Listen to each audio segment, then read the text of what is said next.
Okay, ladies and gentlemen, thank you for tuning in to Soulfire Sunday. Today, we are missing one of our mental health amigos. We're missing Paulie O'Byrne tonight. So, Paulie's traveling. We wish him the safest of travels. Come home to us. We need you on Sundays, buddy. So, we're just going to do a recap. For those of you that don't know what the Soulfire Sunday is about, this is my other mental health amigo, Scott Milne. He's an IFBB Pro. I will attach his page to the bottom of this link so you can check out Scott and how he gets all those fabulous muscles. Right, bud? Illusion. All perception. All perception. All perception. And for those of you that are tuning in that haven't watched this before, we have a lot of newcomers to the Sex and Suicide page. So thank you for your support. We appreciate that. Soulfire Sunday is about a couple guys just really opening up and talking about mental health, talking about their lives openly and trying to encourage other people, not just men, but men tend to sort of have the perception to keep things inside, or they've kind of, throughout time, we've been kind of told to kind of deal with it and carry it on our shoulders, be a man, quote unquote, right? We're trying to prove that it's okay to talk about how you feel, and when you're going through some shit, it happens to everybody. And we're okay to talk about it, right? There's nothing like wearing PJs. We're doing podcasts. Yeah. Talking about feelings. It's okay. Absolutely. It is okay. We're in PJs on a podcast. So today, if you guys are wondering why I'm pretty much ready for bed right now, today was CMHA's Ride Don't Hide event. CMHA's Canadian Mental Health Association. We're here in Canada for our US viewers and viewers over in the UK and Australia, or wherever you are. And so today I had to bike 30 kilometers for mental health. Which you're not used to. It's my first time on a bike. And of course my dad, he is a cyclist, I guess. I don't want to say a biker. Cyclist. Yeah, cyclist.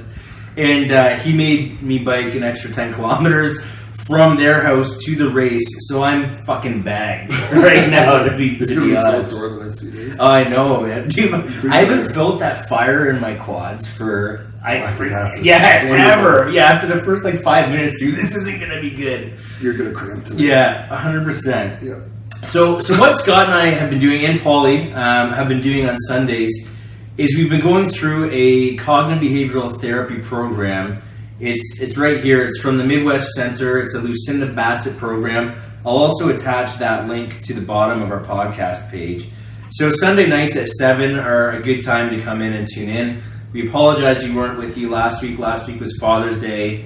It was also my birthday. It was a busy weekend, and we couldn't fit everything in, so something had to kind of be sacrificed, unfortunately. But we should have every Sunday from here until August. The reason this is so important for us to do now is because we are approaching suicide season.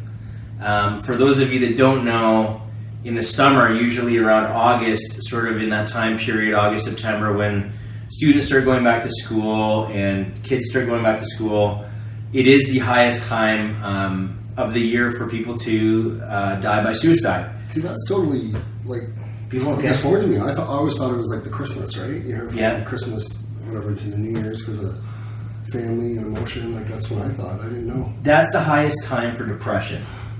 So people, I know people tend to get more depressed over the holidays, and I thought that too. It's a common misconception. Yeah. But people going back, I don't know if it's the transition into school. From summer, you're kind of, a lot of people love summer, and they're on kind of anxiety that leads with it. I think it's numerous things that come with it. There's not one explanation as to why it happens, but those are the statistics. Wow. So we're kind of going to gear up and stick with this. I mean, the thing is that we're making some sacrifices here too, because summer is time when you're with family and friends, and you're going out, you're going to beaches on the weekends. But long weekends too, right? Long weekends as well.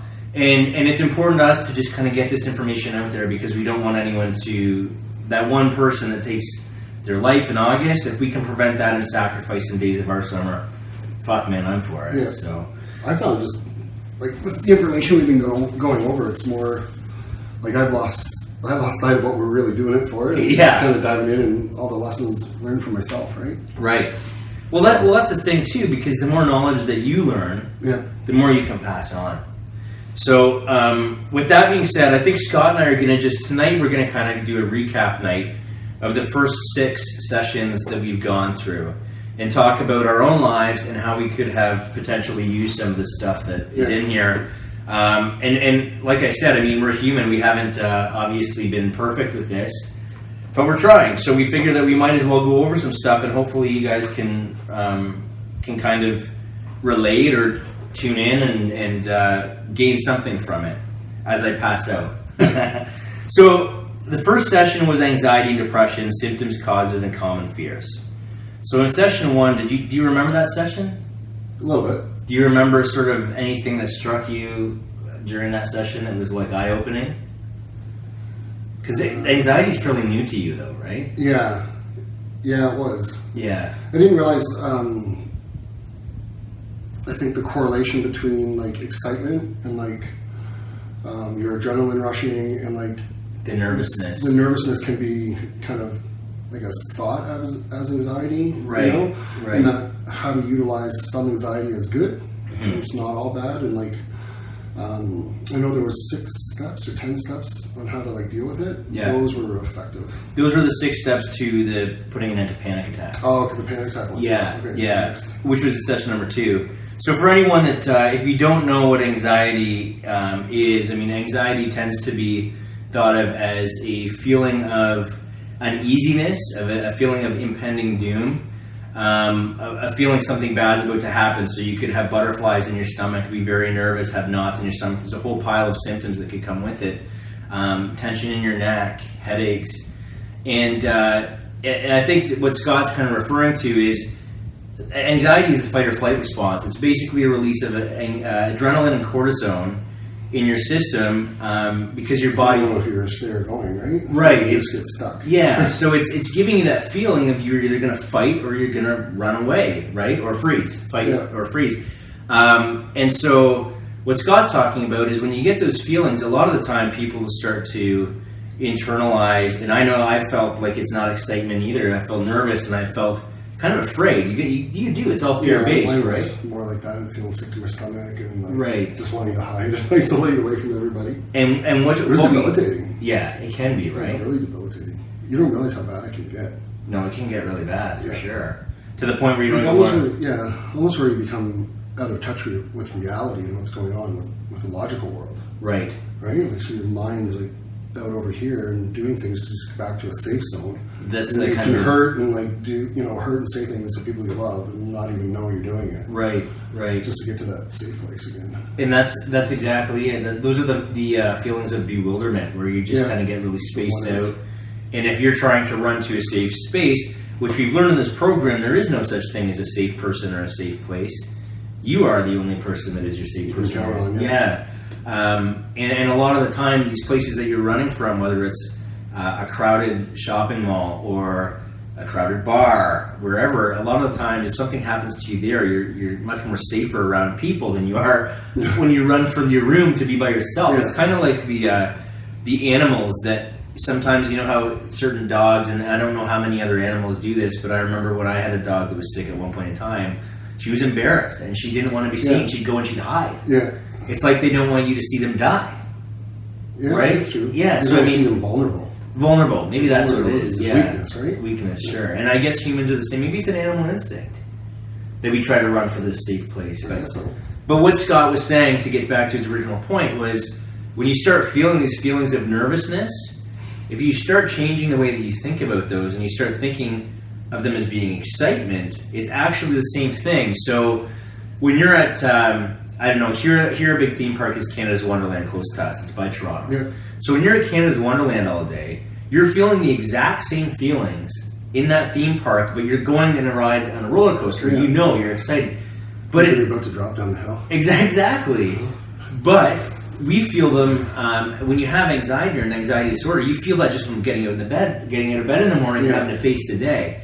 So if you start looking at that and trying to reframe your thought process so that you get out of bed and you're excited about the day instead of being nervous and being afraid, that's kind of what you're referring to.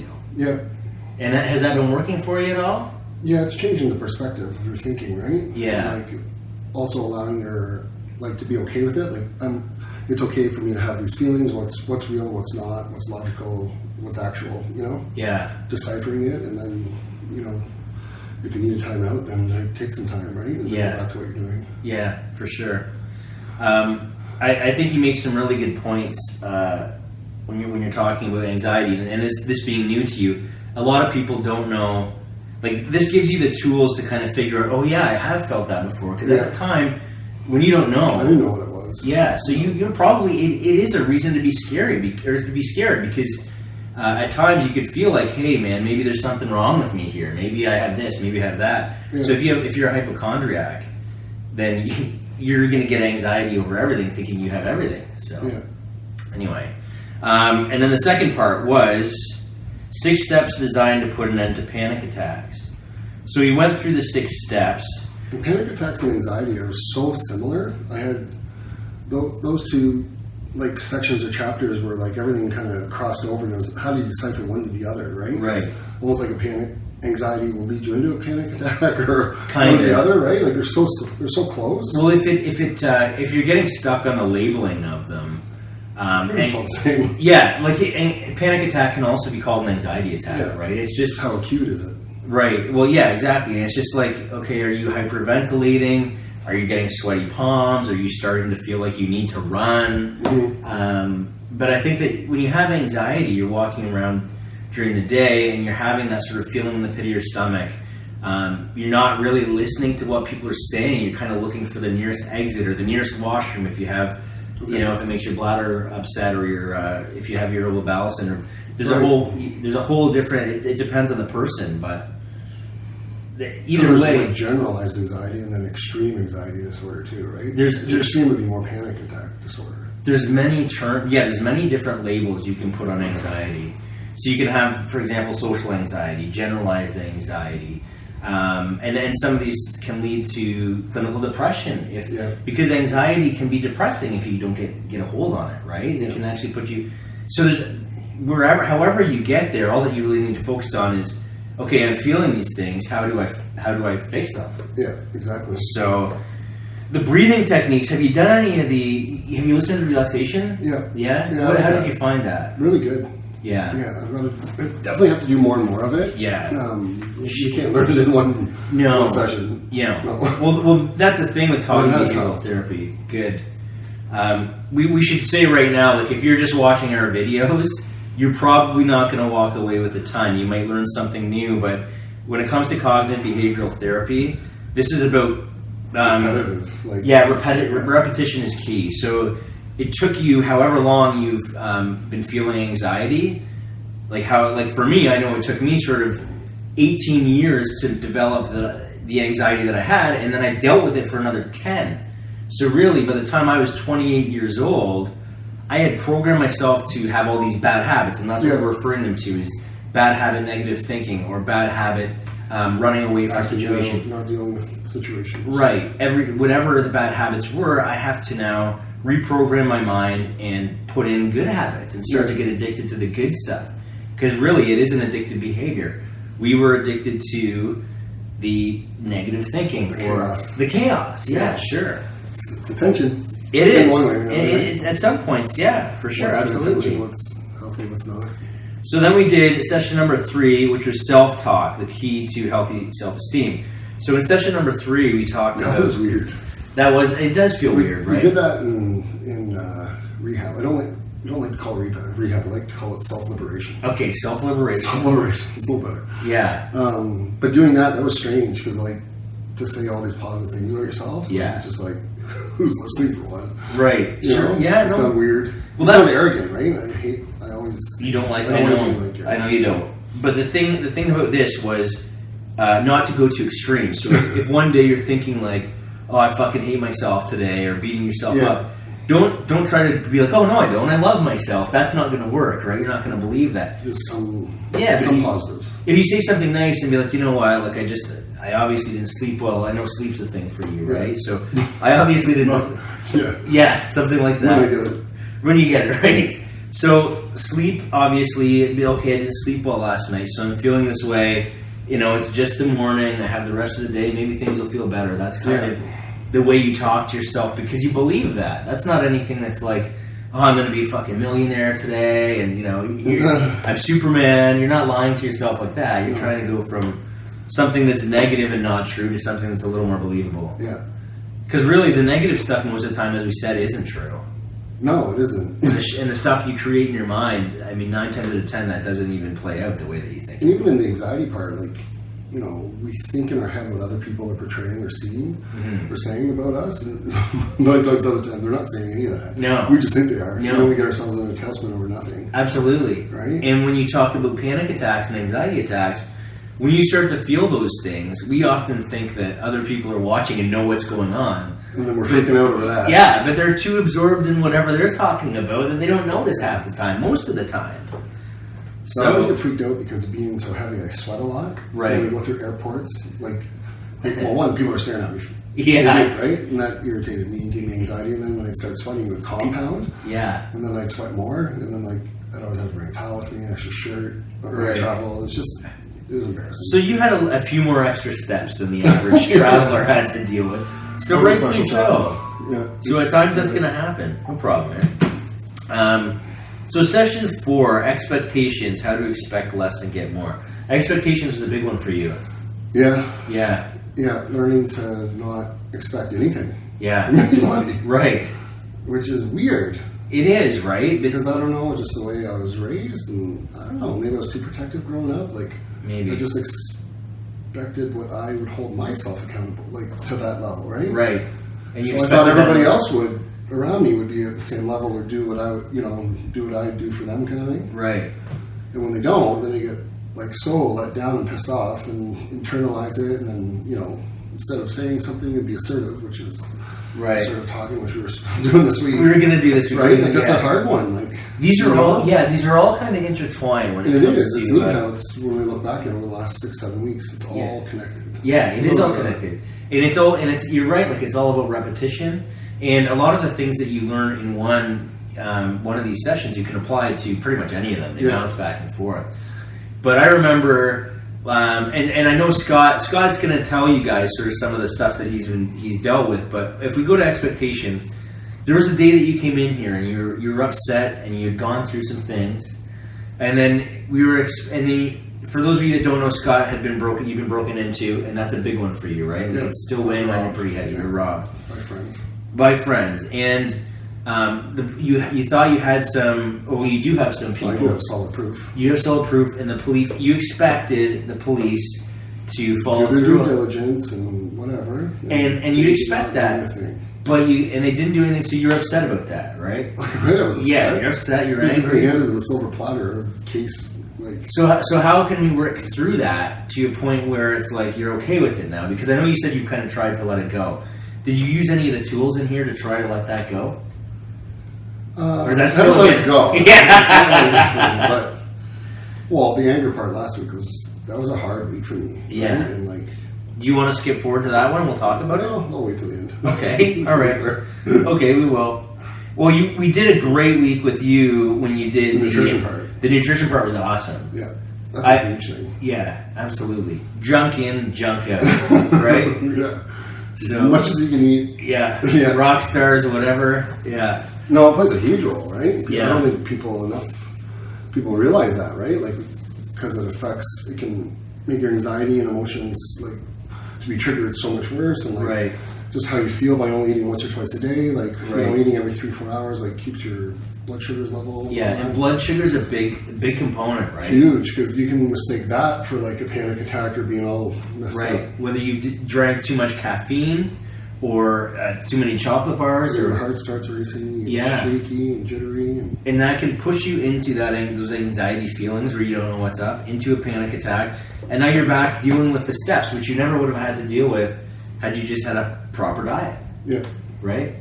So what were the main points that we said there? We wanted to kind of stick to healthier food choices. Yeah, like anything that runs, swims, flies on the earth, so all your, like a lot of meats, right? Yeah. Eating every between 3 and 4 hours, so you're eating 5 times a day. Yeah. Right? Lots of fruits and vegetables, like stay away from man-made products. And produce stuff. Yeah. Yeah. Okay. And then we did session number 7. We'll go back here for a second because we were talking about the relaxation, and I want to finish on that thought. For anyone that knows, when we've been going through these steps, we've been talking about using the relaxation techniques. And the relaxation can be found on YouTube. All we're doing is listening to sort of a guided relaxation. It is from Lucinda Bassett. If you can't find it on YouTube, there's many more just like it. It goes through a breathing exercise, which is in for a count of 2, out for a count of 4. In through the nose, out through the mouth. And doing that for a minimum of 2 minutes. But in this, we do it for about 5 minutes. Yeah. And then we do a muscle tension and release. So we work our way up. So we kind of focus on your feet, tense your feet, and then you just do a quick squeeze for a couple seconds and then let go. You work your way all the way up until your neck, you're moving your neck in circles, and even doing a yawn for your jaw. And then after that, we're doing a visualization technique where Lucinda walks us through the woods. We sit by a waterfall. We notice just all the little things. It's just about really, what it comes down to is stopping to smell the roses. Yeah, and it takes you out of your element or what you're focused on, what you're anxious about, and you start the breathing, because you're focusing on one thing, so you're taking your mind away from what you're pissed off about or right. you're anxious about. And then when you get into your body, you feel all that. But just even the whole nature thing. If you were to go out for a walk and go outside in nature, yeah. In today's fast-paced world, and we're so anxious, we're so up on social media and want people to like us and this and that. We forget how beautiful and just small little things are, right? Right. Go for walks right. and yeah. I recently lost my dog, and I missed him so much just to be able to go outside and go for a walk and day or night, whatever, right? Yeah, I know, man. It sucks. It does suck. You lost your dog. I lost my old dog. All of you have been known each other. Yeah. Right? I mean, that's unfortunate. I hate losing animals. They're such innocent, loving little things. But anyway, Scott and I have been through a few things, and Scott's been broken into. My car's been broken into. So we've had to put a lot of this stuff. It's like the universe is okay, let's see if you're ready for this. Let's see if you can handle it. I think we're handling it. I wouldn't say superbly. No. Yeah. It's a progress. It is, but it's definitely helping situations and stuff. Do you think you're using some of the tools? I'll be completely honest here. With the anger. Sometimes we've talked about putting up the stop sign, taking 10 seconds, or even taking 24 hours before responding. But sometimes if it's okay on the phone, I can put the phone away. I can not text back for a bit. Yeah. But when I'm in person with someone, especially family, if they say the wrong, because they know how to push your buttons, right? They've been doing it their whole life. Yeah. So sometimes it's hard. It's always people closest. It is. Right? Well, yeah, they're used to it. And sometimes it's hard for them. If you start trying to make changes, positive changes, that scares people. People are afraid of change. So we're creatures of habit. And sometimes if people think that you're turning into someone different, that scares them. They're going to try to bring you right back by poking those buttons. Yeah. Oh, you're not that much different, right? So session number 6, which is the last one we left off at, was stop being angry and control your mood swings. And we're going to get into some real sort of the meat of it after this one as well. Next week, we're going to focus on assertive behavior. And that's kind of that's the one that we were going to do tonight. But without Paulie, we want to make sure we're all back. And we want to stay committed to doing this on Sunday, all 3 of us. So we thought we'd do a bit of a recap. I think that for stop being angry and control your mood swings, that one's really the one that hits home with me the most, because as you'll learn next week with assertive behavior, and as we know now, being assertive is not the same thing as being angry and aggressive. No, it's totally different. You've talked about how you felt like, I think you and I are opposite in the sense that sometimes I'll snap when I deal with anger. Mm-hmm. And you kind of you're cool, but you're really pissed off, but you hold it in. I hold it in for a long, long time, and then eventually it comes out. Yeah. But you can't control it then. Yeah, and then you can't control it. So we both deal with things in unhealthy ways. Yeah. But to be assertive means that if something bothers you, it's really, what I found was it's almost just like being honest. It's like self-respect, right? Yeah. Just would you allow somebody to talk to you that way? So why not stand up for yourself? I'm so afraid to stand up for yourself in the risk of that person not liking me anymore, or hurting their feelings, or me saying something that maybe I didn't mean, just lashing out, Yeah. So it's always been tough. Yeah, that's a tough one to deal with. So I think that the precursor to this week's assertive behavior, which we'll get into next week, the anger was kind of like, okay, learn to stop and notice when you're getting angry, learn to kind of be able to stop and take a break.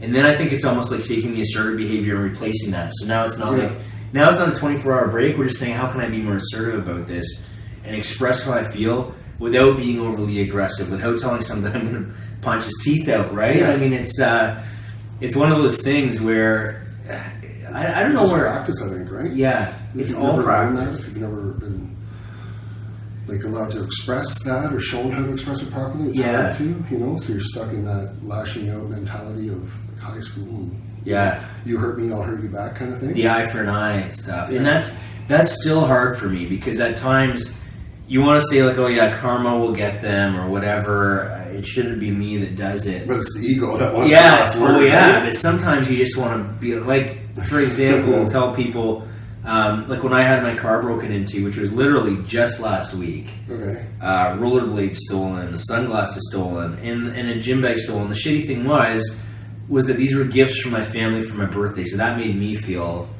like shit. I mean, one was this year, the bag was from last year, but still, they were gifts. Yeah. And as much as the thieves don't know that, and as much as they probably, I'm in an area downtown, there's a lot of mentally ill here. This is like we're doing it for people with mental illness, yet still, to be honest, there's that side of me where if I catch them out there doing that at night, like I'll see red, you know, like I'll probably hospitalize them, and that kind of makes me feel bad now, and I know I'd feel bad after the fact, but that's something like, how desperate are they to break into someone's car? That's risky, right? Yeah, well, it's in my driveway, so I feel like that's really like taking a next level being violated. Yeah.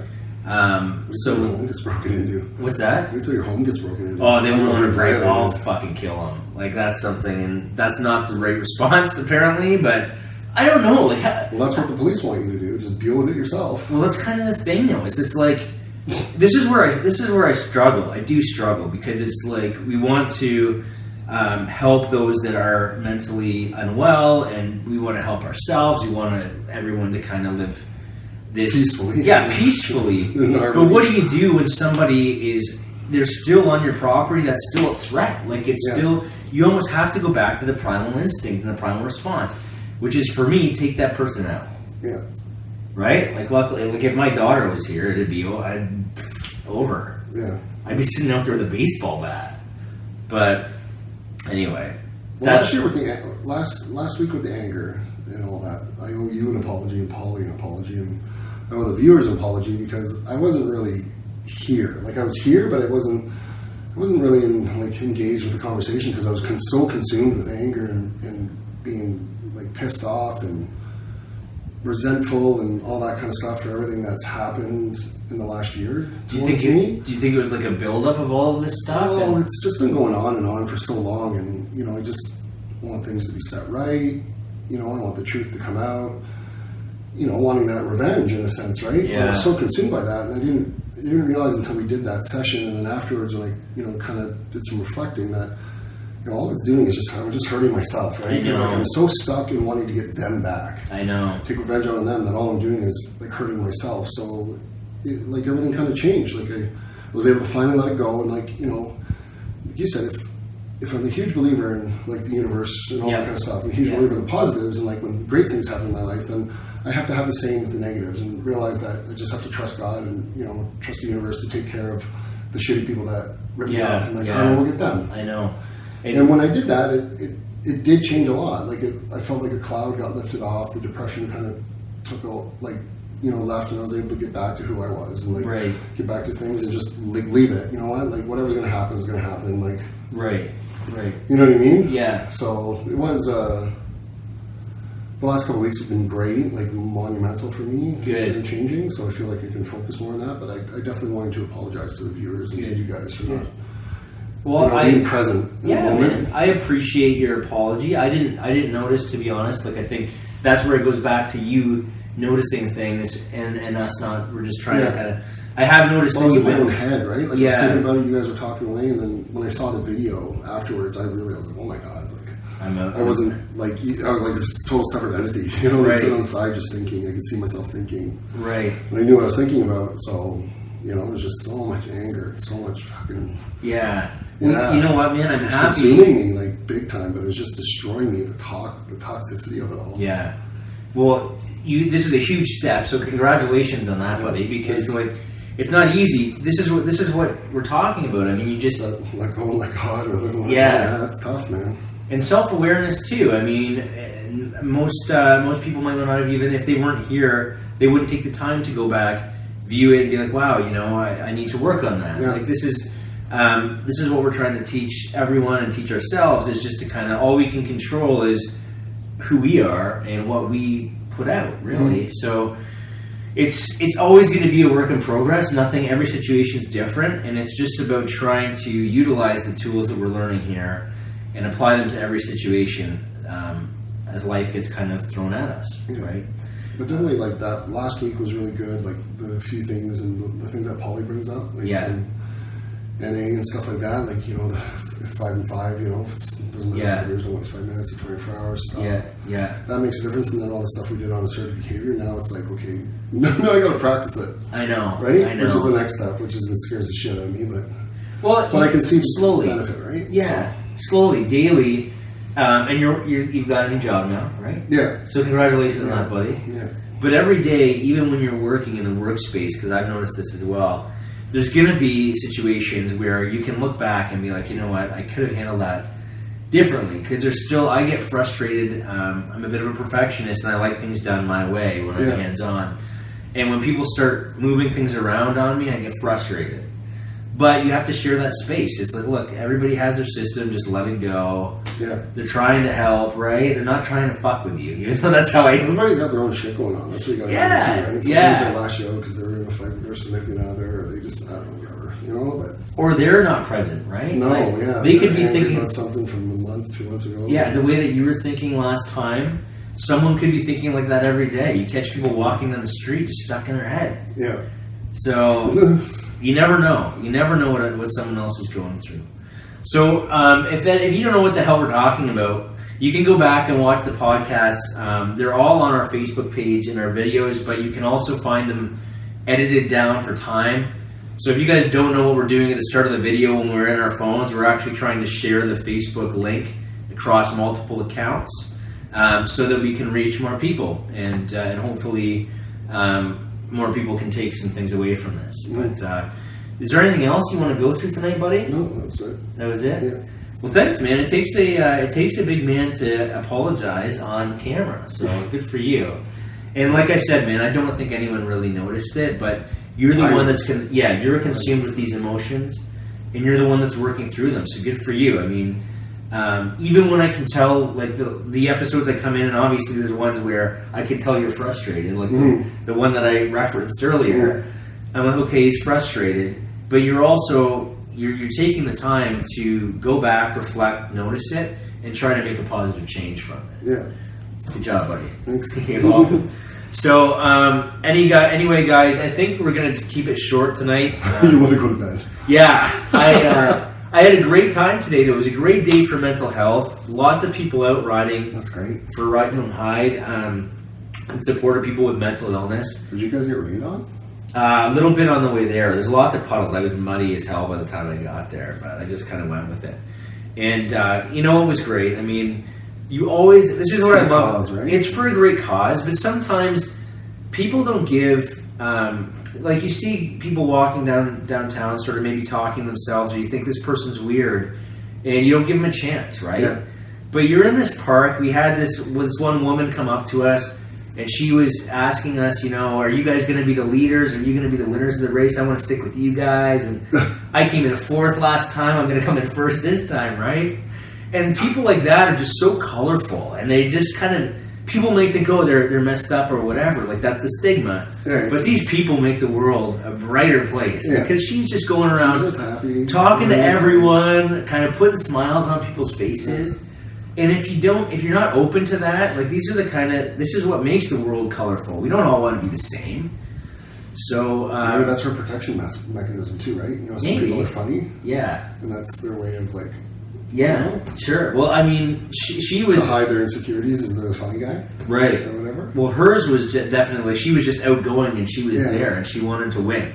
Okay. And so she was like competitive, and it was really cute, man. It was really sweet. It made us, my whole family kind of was like, yeah, you can come with us, whatever. Of course, we line up for the race, and she's already at the front of the line, so she's nothing to do with us then. So you guys are starting back there, no way.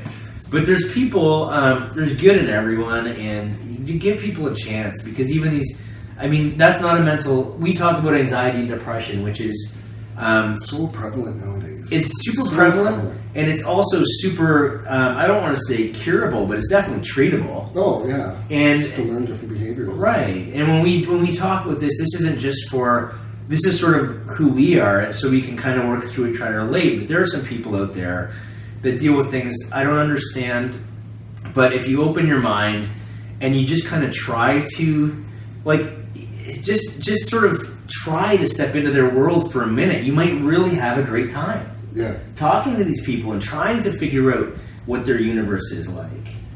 And so it's really nice. I love everyone that kind of steps out and supports mental health and just is open-minded about, and not open-minded people in general. I don't like closed-minded people that much, but I guess that's it for today. I'm starting to blabber now, so this is the fatigue kicking in. Yeah, sunburn delusions coming in. So guys, thanks for tuning in to Soulfire Sunday. We will be back, all three of us, next week. We hope you got something out of this.